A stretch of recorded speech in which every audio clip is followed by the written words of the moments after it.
আপোনালোকে গাড়ী ল'ম বুলি ভাবিছে নেকি?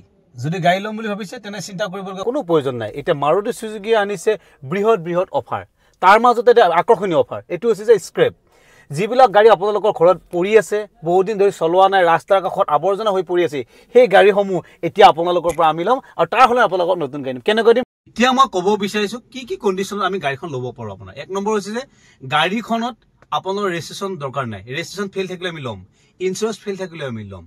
কিন্তু আপোনালোকৰ গাড়ীখনত কোনো ধৰণৰ কেছ থাকিব নালাগে, পুলিচ কেছ থাকিব নালাগে, চালান থাকিব নালাগে, সেইবিলাক থাকিলে আমি ল'ব নোৱাৰোঁ।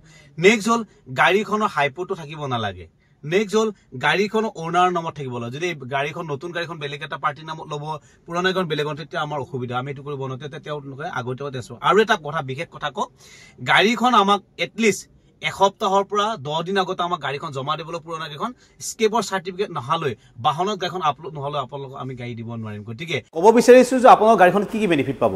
প্ৰথম হৈছে যে আপোনালোকৰ ৰোড টেক্সত 25% বেনিফিট পাব।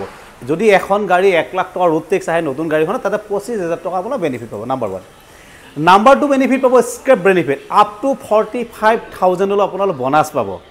নাম্বাৰ 3 হৈছে আপোনালোকৰ যিখন আৱৰ্জনা হৈ গেৰেজত পৰি আছে, ৰাস্তা ঘাট পৰি থকা আপোনাৰ যিখন গাড়ী, সেই গাড়ীখনতো আপোনাৰ বেনিফিট কেনেকৈ পাব, যে RC খনত যিটো লিখা আছে এক্সেল ৱেট, সেই ৱেটৰ ওপৰত আপোনালোকে পাৰ কিলো হিচাপত আপোনাৰ ৰেট পাব।